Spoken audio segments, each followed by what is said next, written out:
Bonjour, nous sommes au mois de mai 2017. Je m'appelle Arnaud Dumouche, je suis un théologien catholique et je voudrais faire une petite vidéo à propos d'une affaire qui a secoué le monde catholique belge en 2017, l'affaire Stéphane Mercier. Il s'agit d'un professeur d'université à l'université catholique de Louvain-la-Neuve, université francophone dont le pouvoir organisateur est tenu par les 4 évêques francophones, à savoir Tournai, Namur, Liège et Bruxelles. Ce professeur, dans son cours de philosophie donné à des adultes, des jeunes ingénieurs de 18-19 ans, a voulu aborder, à travers une argumentation qu'il a dit étant la sienne, mais qu'il n'imposait pas à ses élèves, la question de l'avortement, en disant « ça vous servira pour pouvoir porter une contre-argumentation ». C'est ainsi que les élèves l'ont présenté. Et il a donné une position pro-vie, avec des arguments exclusivement philosophiques, donc il n'aborde pas les arguments de théologie catholique, à savoir, si je résume, si l'enfant est une personne, puisque semble-t-il, il est en développement dès sa conception, un développement régulier, qui fait qu'après la naissance, tout le monde admet qu'il est une personne, alors le fait d'avorter volontairement est, objectivement, un meurtre. Et donc c'est un acte gravissime que la loi belge accepte.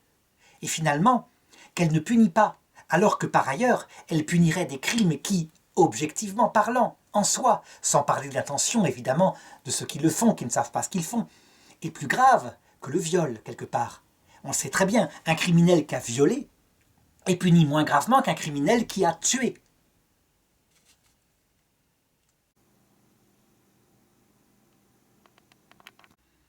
Alors on pourrait dire qu'il y a là une argumentation maladroite, parce que justement, il y aurait comme une comparaison qui pourrait être blessante avec un criminel, en l'occurrence, et d'autre part, quelqu'un qui ne sait pas qu'il tue, qui croit qu'il ne tue pas, puisqu'il est convaincu que ce n'est pas un enfant qui est dans le ventre de la mère, mais c'est un amas de cellules. Toujours est-il que ce professeur a été immédiatement suspendu de cours et puis renvoyé par l'université catholique de Louvain. Et les évêques ont pris la position suivante. Nous faisons confiance aux procédures de l'université catholique, nous n'en mêlons pas. Et à la télévision, ils ont ensuite dit « et ce professeur n'a pas donné la position de l'Église », puisque la position de l'Église, c'est effectivement reconnaître qu'il y a un meurtre, un enfant est tué, mais en même temps d'allier ça à la miséricorde par rapport à la situation de la femme qui avorte. On pourrait dire que les choses s'arrêtent là, pas de problème, et c'est ce qu'espèrent, quelque part, tous ceux qui ont été mêlés à cette histoire. Mais voilà qu'en France, un article publié par Pierre-Olivier Arduin, qui est un directeur d'école catholique dans le sud de la France, relance l'affaire. Et il dit ceci. « N'oubliez pas que dans cette affaire, l'Université catholique de Louvain a publié un texte pour justifier le licenciement de ce professeur en proclamant, à travers la médiation d'ailleurs d'un attaché à la théorie du genre dans l'université, donc les stéréotypes de genre, un texte en disant qu'il était attaché, qu'il défendrait, que l'université défendrait jusqu'au bout ce qu'il est dans la loi belge, à savoir l'avortement, et que c'était les valeurs profondes de l'université catholique. Or, on le sait, objectivement, les valeurs profondes du catholicisme, ce n'est pas l'avortement, puisque l'avortement met objectivement à mort un enfant dont on ne sait pas quel est le destin de l'autre côté. Et donc, ce directeur d'école dit « ça ne peut pas en rester là. Il faut qu'une démarche canonique soit entreprise par rapport à la gravité d'une université catholique qui se prononce ainsi contre les valeurs du christianisme. Et il n'y a pas de sanction concernant ceux qui l'ont dit. » J'ai reçu parallèlement une lettre d'une religieuse canadienne qui m'écrivait du Canada, où on a entendu parler de toutes ces histoires-là, parce que ce n'est pas la première, depuis le départ de l'ancien archevêque, Monseigneur André Léonard. Eh bien, on a l'impression que la petite église de Belgique, peu à peu, apostasie, tout ce qui est essentiel. Les forces vives de l'église sont comme abandonnées, détruites, au nom de quelque chose qui serait un amour exalté, et il n'y aurait plus de vérité. À quoi cette sœur fait-elle allusion? Eh bien, à plusieurs scandales qui se sont réalisés depuis 1 an. Ça a commencé, évidemment, on le sait, par moi, mon affaire. Professeur de religion depuis 20 ans, présentant la pédagogie du cours de religion avec le vicaire épiscopal de Namur, l'abbé Henri Ganty.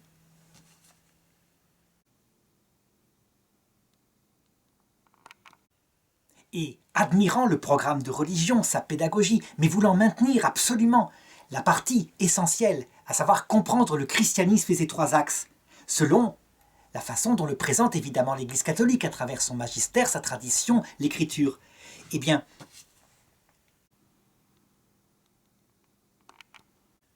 voici que 2 jours après le départ de Monseigneur Léonard, je suis convoqué par une commission de recours. Je me défends parce que l'attaque durait depuis longtemps, de toutes les façons possibles. J'avais d'abord été attaqué sur ma théologie, parce que je disais des choses en cours aussi absurdes que de dire que pour les catholiques, la résurrection du Christ est une réalité. Les miracles du Christ, ils vont avec. Ils sont une réalité et non pas seulement symboliques, même si en même temps il y a un sens symbolique. D'affirmer aussi qu'on peut par la force naturelle de son intelligence, découvrir l'existence d'un être supérieur, un créateur, comme l'indique Vatican II. Eh bien, des choses comme ça m'avaient été reprochées, le Vatican m'avait donné raison, donc on s'est mis à m'attaquer sur ma pédagogie, avec des visites quelquefois 7-8 par an, un inspecteur au fond de la classe, que jamais je ne rencontrais, et qui faisait des listes, au point qu'il en était arrivé, au bout du compte, ayant plus de 70 ans, à 400 reproches listés où tout était mauvais, tout était nul. Et puis ensuite, comme ça ne suffisait pas, l'un des membres de cette équipe se fit nommer pendant 2 mois directeur de l'école et me trouva 7, puis 8, puis 9 reproches disciplinaires qui furent ensuite tous annulés par le ministère. Toujours est-il qu'à un moment donné, dès le départ de Monseigneur Léonard, mon visa canonique d'enseignement de la religion me fut retiré. Premier scandale, les élèves prirent comme ils le purent ma défense et l'affaire est au Vatican, en train d'être étudiée. Deuxième scandale, juste après, une trentaine de séminaristes de Bruxelles, des gens priants, des gens pas du tout intégristes, mais avec une vie intérieure, récitant le chapelet, portant parfois la soutane, sont simplement suspendus. Ils ne touchent plus leur émolument de séminaristes avant d'être renvoyés 6 mois plus tard et leur petite communauté qui avait été fondée par Monseigneur Léonard dissoute. Alors on se dit, mais d'où vient cela?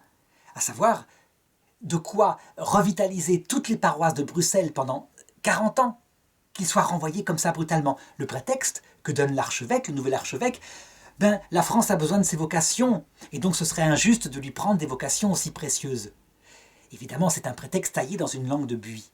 Et les choses continuent. Des paroisses fermées. Par exemple, à un moment donné, une paroisse remplie par une petite communauté monastique, les fraternités de Jérusalem, entourée de tas de paroisses, souvent désertifiées. Et comme par hasard, le local dont on a besoin, c'est la paroisse des fraternités de Jérusalem, qui du coup, découragées, annoncent leur départ de Belgique. Et cette affaire arrive avec le professeur Stéphane Mercier.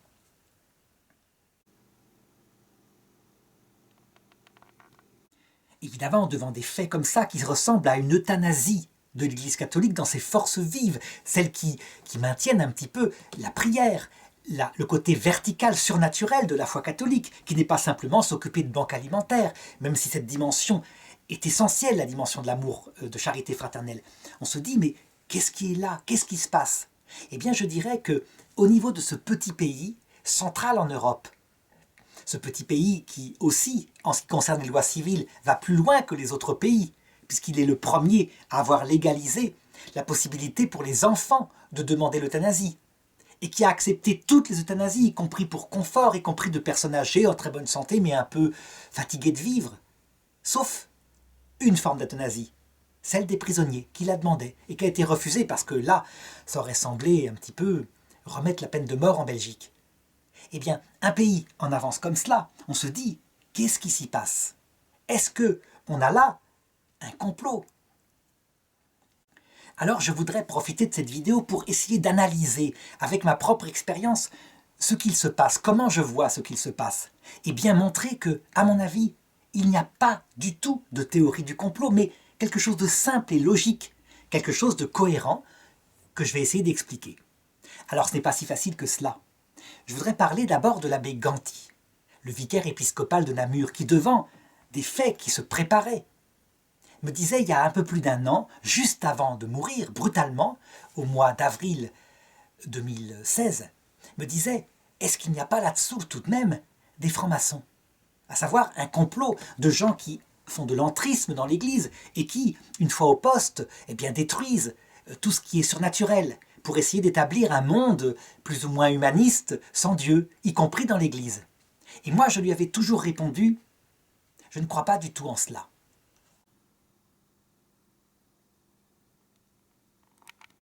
Alors on pourrait dire, mais tout de même, après avoir vécu ce que j'ai vécu, tout de même, il pourrait croire en la théorie du complot. Eh bien non, je maintiens qu'il n'y a pas besoin de théorie du complot. Ce n'est pas du tout cela. Les choses se passent de manière très cohérente et je vais essayer d'expliquer. On pourrait se dire aussi, il y a peut-être à la base une volonté complotiste de détruire ce qui est catholique. Donc le but étant de détruire vraiment la foi catholique. Non plus, je ne pense pas. Voilà ce qu'il se passe selon moi, et la chose est tout à fait bien expliquée dans le livre de la sagesse au chapitre 2.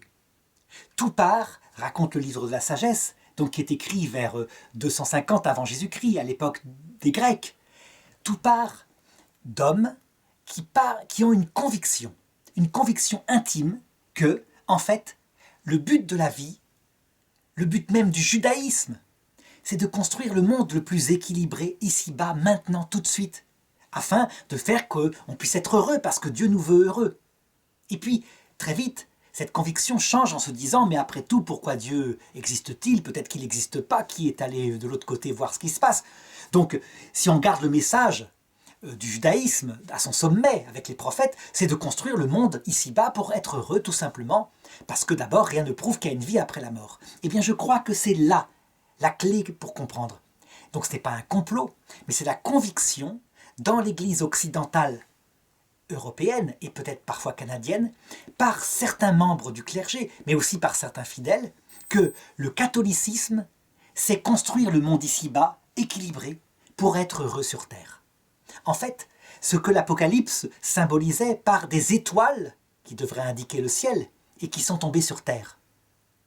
Du coup, quand dans les années, on va dire 60, 70, des hommes rentrent dans l'église en se disant ben pourquoi pas, je peux faire de ma vie un service de l'église, souvent n'ayant pas vraiment une vocation mais qui pourront se rendre utiles, ne serait-ce que faire des œuvres sociales, et que peu à peu étant restés dans l'église, parce que beaucoup partirent quand ils virent que le Concile Vatican II était en fait un concile très spirituel, très fidèle à toute la tradition, et beaucoup restèrent en disant mais non, on reste dans l'église et on essaye de faire comprendre l'esprit du concile qui consiste à créer le monde ici-bas, le monde le plus équilibré, justement.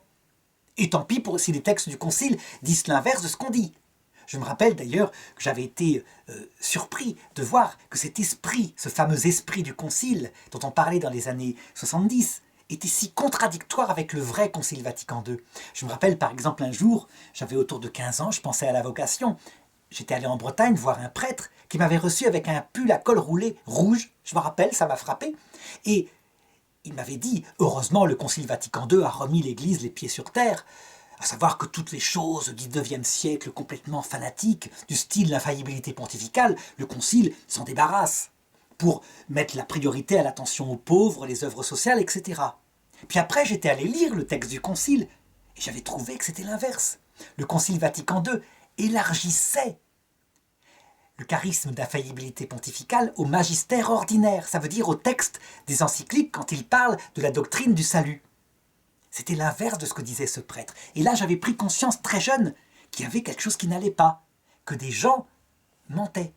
Mais en fait, ils ne faisaient pas un complot. Ils étaient sincèrement convaincus que la vraie théologie catholique, c'était donc la pensée de mai 68. Un monde sans frontières, un monde sans Dieu, un monde où on cherche Dieu peut-être sur terre, bon, on veut bien admettre, mais à la rigueur, on peut s'en passer. Ce qui compte, c'est d'être heureux, d'être équilibré. Et donc, que le sommet du message du Christ, c'était l'amour. L'amour, quelles que soient nos façons de vivre. Et la vérité venant du magistère étant quelque chose dont il fallait se débarrasser. Lorsqu'on part de cette clé-là, eh bien, tout le reste se comprend. Le but de ces hommes n'est pas de détruire l'Église catholique, mais c'est plutôt une conviction qu'ils construisent l'Église catholique, parce que c'est la vraie Église dont ils s'estiment être porteurs. Quant au pape, au magistère et tout ça, ce sont des vieilles lunes qui disparaîtront peu à peu. Seulement après Après, ces hommes-là, peu à peu, sont entrés dans la puissance, dans le pouvoir. Et le pape Paul VI regardait les choses avec surprise, en parlant même des fumées de Satan qui étaient dans l'Église. Il le dit explicitement.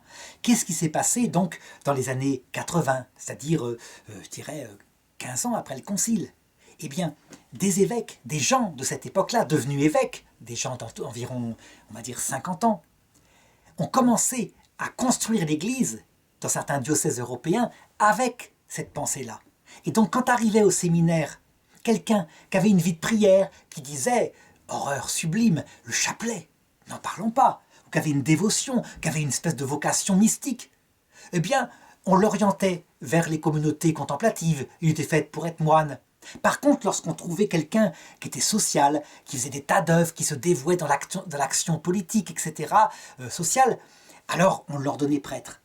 Le problème, c'est que pour être célibataire, et pour se consacrer à Dieu en toute pureté dans le célibat, il faut une vocation mystique.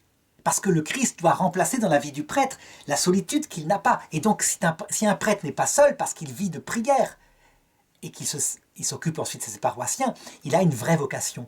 Quand il n'y a pas cette vie mystique, eh bien souvent, on reste comme célibataire parce qu'on n'est pas très attiré par les femmes.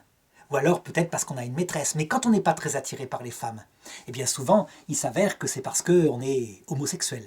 Et donc, tout le scandale de la pédophilie que le pape Benoît XVI a dénoncé, attention, je vais dire quelque chose de très précis, en disant, on a constaté que 97% des cas de pédophilie sont en fait des cas de éphébophilie. Ça veut dire des abus sexuels sur des garçons adolescents, des éphèbes. Eh bien, il disait, c'est venu à 97% d'homosexuels. Et donc, qu'est-ce qu'il a pris comme décision en 2008 ? D'interdire le sacerdoce aux personnes ayant une forte orientation homosexuelle. Donc on peut dire qu'il y a même une cohérence là-dedans, dans l'explosion qu'on considère maintenant de la pédophilie dans ces années-là. Ça ne veut pas dire qu'il n'y aura pas de pédophilie venant des hétérosexuels, sachant que la plupart des pédophiles sont des hétérosexuels, étant donné qu'il y a 97% des hommes qui sont hétérosexuels. Donc forcément. Mais ça veut dire qu'en interdisant le sacerdoce, il a supprimé une grande partie du problème. Eh bien, on peut le dire, en Belgique, on a eu même un évêque. On est peut-être l'un des seuls pays au monde où un des évêques, un évêque néerlandophone, a dû renoncer il y a à peu près 4-5 ans à son épiscopat parce qu'il avait pratiqué des gestes de pédophilie sur son propre neveu. Donc on le voit, tout est cohérent. Construire un monde ici-bas, horizontal, du coup rester dans l'Église, trier l'Église à partir de vocations qui sont sociales, rejeter des vocations qui sont d'ordre spirituel dans des communautés où là, elles sont récupérées. Et ensuite, éventuellement, s'attaquer à ces communautés en dénonçant parfois, parce qu'elles ont énormément de vocations et des vocations ferventes, des travers qui forcément existent partout, il y en a partout des travers, mais en exaltant ces travers afin que ces communautés ne prennent pas trop d'emprise et de place. Évidemment, il y a une chose qui s'est passée qui n'était pas prévisible de la part de ce clergé-là, c'est que lorsqu'on a cette forme de pensée, cette conception de l'Église, on n'attire plus de vocation. Et donc, ces séminaires sont vidés, les vocations ont disparu. Et les vocations se sont tournées parfois en dehors de l'Église, en allant chez les intégristes, où là, ils ont trouvé une eau qui n'était pas tout à fait pure, parce que trop, je dirais, pharisienne, légaliste, canoniste. Mais d'autres, comme je l'ai dit, vers des communautés nouvelles.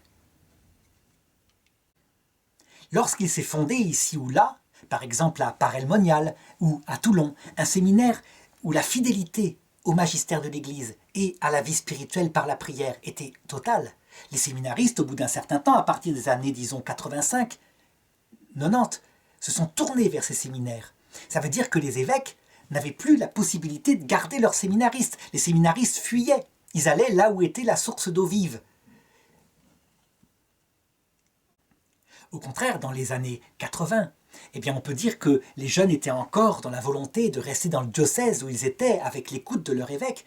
Et ils ont très vite compris qu'il fallait aller là où leur vocation ne serait pas un parcours du combattant. Résultat, au bout du compte, eh bien, du côté de ce qu'on pourrait appeler ce catholicisme social, libéral, sans verticalité, le nombre des vocations s'est tari. Et donc forcément, le clergé en question est resté, mais il a vieilli. Et il a maintenant autour de 70 ans.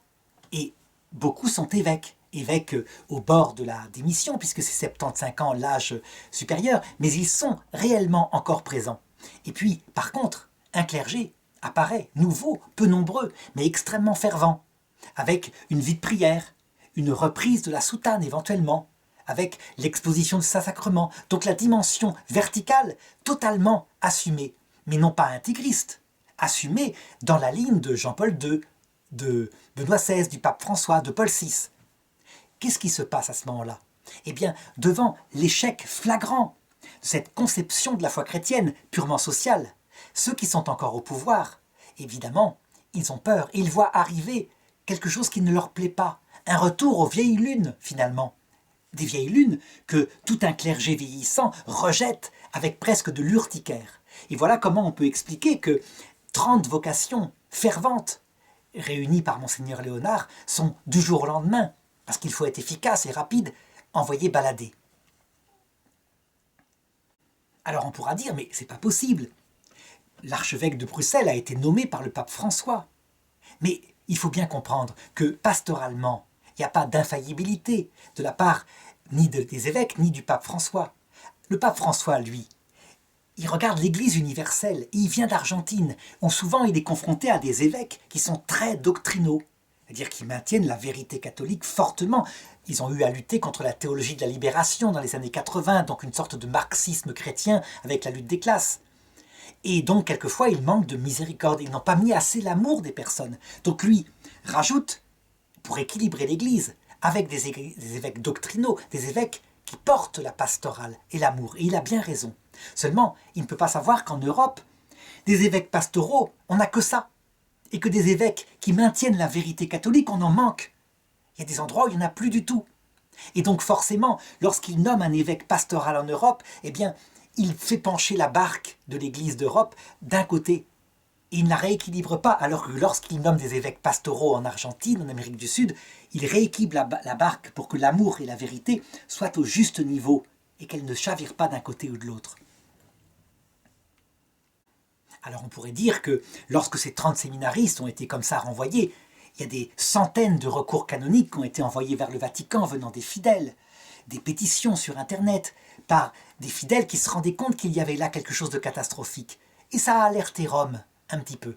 Mais les choses étaient formelles. Après tout, il y avait une dépendance canonique de cette communauté, l'évêque pouvait la détruire comme il le voulait, enfin, annuler son existence canonique comme il le voulait. Et les séminaristes rejoignaient la France où ils étaient récupérés par des séminaires. Et voilà que, parce que les choses ne devaient pas s'arrêter là, arrive l'affaire du professeur Mercier.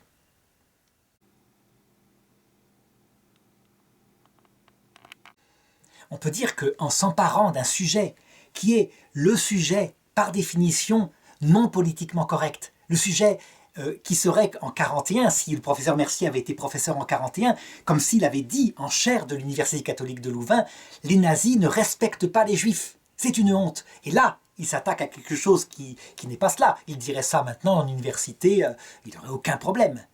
Il a dit, les enfants, dans le sein de leur mère, sont des personnes. Ils touchent au cœur même, je dirais, de la sagesse, entre guillemets, de mai 68, à savoir la liberté de faire ce qu'on veut de son corps, comme on le veut, et le centre même de cette pensée, être heureux sur terre, quoi qu'il arrive, avant que n'arrive la mort. Et donc forcément, en abordant un cours comme cela, il entre dans la plus profonde dissidence, et aussitôt, parce qu'il l'a dit avec des termes précis, et non pas avec le langage d'amour qu'il faudrait, eh bien on trouve un prétexte pour le renvoyer. Mais je dirais que, quel que soit, il aurait même mis un langage d'amour autour de son texte, il aurait de toute façon perdu son poste. Sauf qu'il l'aurait perdu sans bruit, parce que, étant jeune professeur, pas encore nommé, eh bien il n'aurait simplement pas été rembauché en septembre suivant, comme c'est le droit pour tout employeur dans une université pendant 2 ans. L'avantage, c'est que lui, il a sorti le glaive de la vérité d'un seul coup, sans du tout y mettre les formes, et du coup, ça a provoqué la manifestation de la vérité des âmes. On a vu exactement quelle était la position de chacun. Pour l'université catholique, c'est manifeste. Sa position, c'est tout simplement d'entrer dans la pensée unique, dominante de la Belgique et de l'Europe occidentale actuelle, donc la pensée de mai 68, en faisant un plérôme de vérité. Elle l'a dit très franchement, et c'est là que c'est intéressant. Sans l'affaire du professeur Mercier, on ne le saurait pas, parce que les choses se font d'habitude de manière chafouine. Il m'est arrivé moi-même une aventure avec l'Université catholique de Louvain-la-Neuve. Depuis des années, j'essaye de soutenir une thèse de théologie en Belgique, puisque j'y habite, et c'est une thèse qui a, pour son malheur, une très grande méthodologie de fidélité à l'écoute du magistère pontifical, donc des dogmes de l'Église. Méthode, évidemment, entièrement rejetée des universités en Europe, sauf des universités romaines, comme me l'avait écrit Benoît XVI quand il était cardinal, et ça fait 20 ans. Et voilà que le hasard fait bien les choses. Un ami d'enfance devient professeur à l'université de Louvain-la-Neuve, professeur de théologie catholique. Je lui écris tout de suite en disant « c'est providentiel, j'aimerais soutenir ma thèse sur l'eschatologie avec cette méthode où je me sers du magistère, de l'écriture, de la tradition. » Et il me répond « ah non, nous, ici, on veut tout de même se débarrasser de cette histoire de vieille lune du magistère. » Les choses, bon, j'ai arrêté tout de suite, j'ai compris, mais les choses n'étaient pas dites. Les choses étaient comme cela. On sait que dans l'université catholique de Lille, par exemple, il y a des cours où des professeurs avec intelligence, habileté, en arrivent à dire que, bien évidemment, au XXIe siècle, personne n'affirme plus que la résurrection du Christ, c'est réel. C'est quelque chose, alors il va le dire de manière plus subtile, plus intelligente, mais c'est cela qui est enseigné. Avec l'affaire du professeur Mercier, dans une passion immédiate, l'université se fend d'un communiqué où elle affirme solennellement son soutien aux valeurs humanistes sans Dieu, je dirais, où l'avortement est soutenu. Donc ça va un peu loin, évidemment. Si on va sur le site de l'université, ce communiqué trop significatif est déjà disparu. Mais là où vont être révélées les choses plus profondément, c'est du côté des évêques francophones, donc qui sont l'autorité, le pouvoir organisateur de cette université. On va voir se mettre en place une série d'argumentations, toutes de la plus pure langue de buis. Première argumentation par l'évêque de Tournai. Le professeur parlait de philosophie, donc ça ne nous concerne pas canoniquement, nous défendons la foi, et là c'était un cours de philosophie, donc il n'y avait pas d'argumentation chrétienne. C'est vrai. Techniquement, c'est vrai. Le problème, c'est que l'Église, dans son magistère, affirme qu'il y a deux choses que la philosophie peut découvrir par elle-même et qui concernent aussi la foi, à savoir, premièrement, l'existence d'un être premier créateur, et deuxièmement, l'éternité de l'âme spirituelle, créée par Dieu. Donc, l'argument était mal tombé. Résultat, un autre argument va être donné à un moment donné, toujours pareil, par communauté de presse, à savoir que ce n'est pas la position de l'Église que ce professeur a défendue, parce que la position de l'Église, c'est certes de dire qu'il y a une mise à mort, un homicide, puisque l'enfant, il faut défendre la vie. On ne parle pas d'enfant, évidemment, jamais, mais il faut défendre la vie. Mais que ce n'est pas la position de l'Église, parce que l'Église soutient mordicus, la miséricorde par rapport aux femmes. D'ailleurs, le pape François vient d'autoriser tous les prêtres à pardonner l'excommunication ipso facto de ceux qui avortent, y compris les médecins, y compris les femmes, quand on s'en confesse. Et c'est ainsi que, avec une argumentation, je dirais, quel que soit ce qu'on trouve, l'épiscopat belge a réussi à se retirer du problème et à établir sa confiance totale dans les autorités de l'université de Louvain-la-Neuve. Manque de chance, il y avait tout de même ce document officiel de l'université, affirmant sa défense des valeurs opposées à la foi chrétienne. Eh bien, les évêques espéraient que les choses avec le temps disparaîtraient. Il y a bien eu une pétition. Quelques dizaines de milliers de personnes consignées en France et dans le monde entier pour défendre le professeur Mercier. Mais les pétitions, il y en a aussi pour les bébés phoques et elles font souvent bien plus de voix. Donc, on estimait que ça passerait. Je voudrais maintenant aborder ma propre affaire pour bien montrer qu'en fait, les choses étaient courues d'avance. L'argumentation aurait été d'un sens ou dans l'autre, mais le professeur Mercier n'aurait pas été défendu par les évêques. Il suffit de regarder ce qui m'est arrivé. Moi, j'ai toujours enseigné la même chose que le professeur Mercier, mais j'ai un langage doux. Ça veut dire que toujours je fais attention, parce que je suis professeur de secondaire, dans une école tout à fait sans importance. Je suis absolument inconnu, mais comment dirais-je, je disais toujours à mes élèves l'amour de Dieu, la miséricorde. J'utilisais l'argumentation de Monseigneur Léonard, que ce bébé qu'elles avaient avorté existait, mais qu'ils priaient pour elles maintenant, et qu'ils les accueilleraient plein d'amour, et qu'ils seraient là le jour de leur mort. Donc il n'y avait pas de culpabilité, mais une réconciliation à avoir, et qu'il fallait évidemment pas avorter, etc.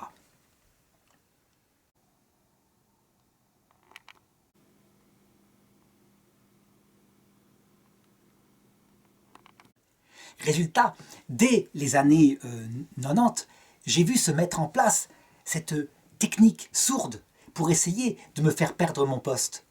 À savoir, d'abord, on s'est attaqué donc à ma théologie. Est-ce que il ne raconte pas des bêtises quand il dit que l'âme des enfants est créée à la conception par Dieu? Et donc je reçois un document officiel qui dit « Vous racontez ici des choses absurdes ». J'ai demandé à un professeur d'université de Tournai et il m'a dit que c'était des choses absurdes. Donc moi je sors aussitôt les documents du magistère, donc Donum Vitae au numéro 6 et Evangelum Vitae qui est arrivé par la suite, pour montrer que je sortais uniquement des vérités catholiques. Résultat, au bout d'un certain temps, parce que ça allait très loin, les attaques en théologie, le Vatican s'est prononcé et m'a donné raison, en disant, du point de vue de la foi, il n'y a dans son enseignement rien de mauvais. Évidemment, ça ne pouvait pas s'arrêter là. On est face à cette histoire-là de convictions, ce n'est pas des complots, ce sont des convictions. Comme disait Monseigneur Léonard, c'est idéologique, des idéologies qui s'opposent, à savoir une conception que moi j'estime forcément catholique, et en face, des gens qui estiment que c'est eux qui ont la vérité catholique. Eh bien, c'est mis en place des techniques de ruse de toutes les façons possibles. Ça veut dire qu'en fait, dans mon affaire, on voit les mêmes mécanismes qui ont abouti à ce que Jésus a vécu. Sauf que moi, je ne risquais pas ma vie, je risquais rien que la perte de mon travail. Mais les techniques de ruse sont extrêmement les mêmes. À savoir d'abord des faux témoignages. Il fait du maréchal Pétain un héros. Ça commence comme cela. Donc évidemment, le maréchal Pétain, pour moi, n'est pas un héros. L'inverse. Pour moi, c'est scandaleux qu'il ait dénoncé, dès le départ de sa prise de pouvoir, livré aux Allemands les réfugiés allemands qui avaient fui le nazisme. Il démarre, je dirais, son gouvernorat sur une trahison profonde de l'honneur français. Donc je ne peux pas faire de Pétain un héros. Donc ce motif tombe. Mais des inspections se sont mises en place. Et alors on trouve des dizaines d'autres motifs. Il a dit, à un moment donné, c'est marqué, donc on mélange parfois un peu la théologie, la pastorale. Il a dit que les guerres de religion ont pour le moment fait moins de morts que les guerres politiques. C'est faux, les guerres de religion ont fait bien plus de morts, dit le texte. Mais non, les guerres politiques, par exemple Hitler, la Première Guerre mondiale, Napoléon, c'est des guerres politiques, elles ont fait bien plus de morts que les guerres de religion qui principalement sont au XVIe siècle. Dans ce qui concerne le christianisme, il y a la guerre des Juifs contre les Romains, dans l'Antiquité, etc. Alors, voyant qu'on ne peut pas m'attaquer sur la doctrine, on va se mettre à m'attaquer sur la pédagogie. Un inspecteur vient, qui se met au fond de la classe, qui quelquefois va venir 7, 8 fois par an, que jamais je ne peux rencontrer, ou alors avec un comité devant un tribunal où les tables sont organisées en ligne. Moi, je suis avec une petite bouteille d'eau au fond de la pièce et derrière, il y a un comité avec le pouvoir organisateur de mon école qui me reproche tout et l'inverse de tout. Ces cours sont que magistraux. Mais le problème, c'est que les élèves disent l'inverse. Ces cours sont très interactifs. Du coup, on trouve, 4 pages plus loin, ces cours sont que sous forme de débat. Mais 5 pages plus loin, il fait des travaux de groupe. Et forcément, c'est mauvais. Il les manipule puisqu'ils passent de banc en banc pour voir où ils en sont rendus, etc. Donc, on en arrive à la fin, comme je le disais, à 400 reproches. C'est une technique de faux témoignage. Alors, il y a des gens qui le font parce qu'ils sont convaincus que je raconte des bêtises, mais il y a des gens qui sont prêts à utiliser le mensonge pour appuyer cette chose-là. Ensuite, vont arriver, parce qu'évidemment je ne me laisse pas faire, des gens qui simplement viennent pour me faire perdre mon poste, parce qu'ils ont une dette de clientèle, ils doivent leur poste à quelqu'un qui est mon ennemi. C'est ce qui va se passer dans la dernière inspection. Une dame vient, par surprise, je suis en plein contrôle, elle vient pour achever ce qui a été entrepris avec les autres, elle ne me voit pas donner cours, il y a d'abord un contrôle sur table, puis ensuite des exposés d'élèves, et pourtant, elle arrive à cocher que tout est mauvais dans ma pédagogie, y compris la tenue de la classe, alors que la classe n'a pas bougé puisqu'ils étaient en contrôle et que le directeur était dans la classe. Voilà, c'est-à-dire le faux témoignage, le mensonge, pour des motifs qui ne sont pas l'organisation très intelligente d'un complot, même si à la base il y a une idéologie, mais je dirais un peu comme dans l'Évangile, certains par amitié, d'autres parce que ils font confiance et il n'y a pas de fumée sans feu. On a même qui se réalise en acte ce que Saint Pierre a vécu avec la servante qui lui a fait renier 3 fois. À savoir que des collègues dont je suis très très proche, qui voyant que je suis très attaqué, tout d'un coup, qui se disent forcément il faut que je me pose en ennemi, parce que on ne peut pas être ami avec quelqu'un dont les autorités sont l'ennemi. Donc toutes les choses en question ne sont pas une théorie du complot, mais plutôt des mécanismes structurés, humains, du péché, on pourrait le dire, avec à la base une conviction profonde que le christianisme, c'est l'humanisme de mai 68.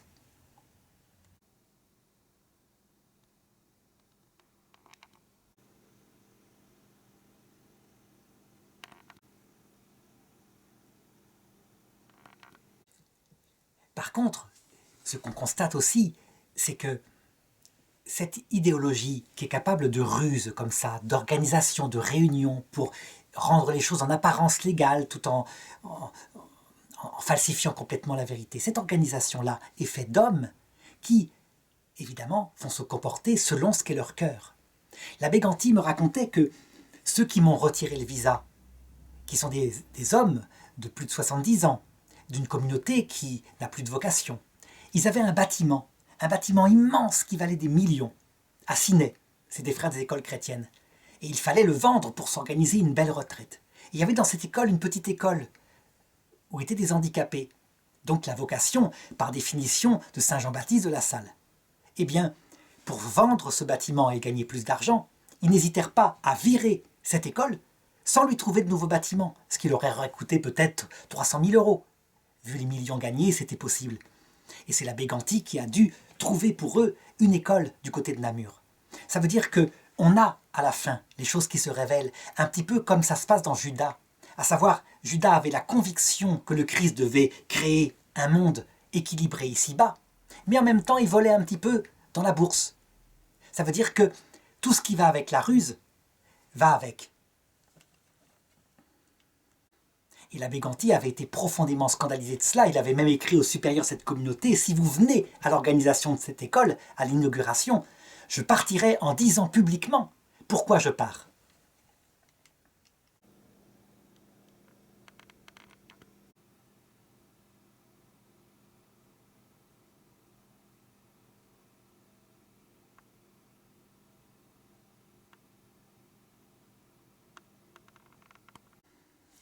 Alors, dernière question. L'abbé Ganti disait donc à un moment donné, surpris devant un tel comportement, est-ce qu'il n'y a pas la franc-maçonnerie là-dessous? Eh bien, je crois, après avoir raconté cela, je maintiens que non, pas forcément.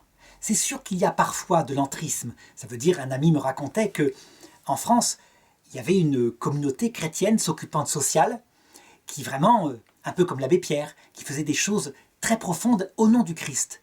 Et arrivé à un moment donné, un franc-maçon qui a voulu y participer, qui a monté dans cette communauté et qui à un moment donné a fait retirer la référence au Christ par respect pour les différentes sensibilités qui arrivaient. Donc on a parfois ces choses-là qui arrivent, à savoir des hommes organisés qui effectivement pensent les choses pour se disant autant faire disparaître la référence au Christ. On l'a vu en Belgique avec la laïcisation des scouts, par exemple, où peu à peu on a retiré au scoutisme belge sa notion de catholique tout en maintenant la possibilité de faire la prière troupe par troupe. Donc c'est tout à fait paisible habituellement comme ça se passe. Mais habituellement, il n'y a pas besoin de francs-maçons. La pensée naturellement humaniste et sans Dieu de ceux qui dirigent ces choses-là applique la laïcisation. Pas la peine d'élaborer des grandes théories, c'est une conviction. S'il y a quelqu'un qui complote, évidemment, pour la foi catholique, quelqu'un qui est capable de penser les choses comme cela, c'est évidemment celui, comme dit saint Paul, qui, au-delà de ce monde, tire les ficelles du mal. Saint Paul le dit à un moment donné, souvenez-vous que vous n'avez pas à vous battre contre des esprits de chair, ça veut dire des êtres humains, mais que ce sont les puissances, les principautés, les dominations de ce monde de ténèbres qui tirent les ficelles. Il a raison. Donc il ne sert à rien de, je dirais, de considérer ceux qui font le mal comme des comploteurs. Ils ne savent pas ce qu'ils font, évidemment, puisqu'ils ne croient même plus dans l'existence éventuellement d'une autre vie et d'un jugement dernier. Et donc je voudrais conclure cette vidéo en justement par une dernière phrase de l'abbé Ganti. Juste avant de mourir, il avait écrit à ce supérieur des frères des écoles chrétiennes une lettre en disant « Vous faites le mal et vous vous servez du charisme de votre saint fondateur pour faire le mal. Vous êtes vieillissant. Souvenez-vous qu'il y a un jugement dernier. » Et c'est finalement l'abbé Ganti qui est mort le premier. Peut-être que certains s'en sont réjouis parce que c'était un homme un peu comme Nathanaël. Il disait les choses sans aucune honte. Il disait les choses en face. Seulement, il ne faut pas s'en réjouir, parce que le plus grand procès, même si, de fait, à la fin, les choses s'arrangent pour moi peut-être, le Vatican regardera, mais le plus grand procès qu'il faut affronter, c'est justement le jugement individuel. Et ça, il avait raison de le signaler. C'est un jugement qui se passe face au Christ, et où la vérité de son être apparaît. Le Christ, il est vrai et il est amour. Donc il n'est pas que la vérité, il est aussi l'amour. Donc il ne jugera pas avec dureté, mais il y a la vérité.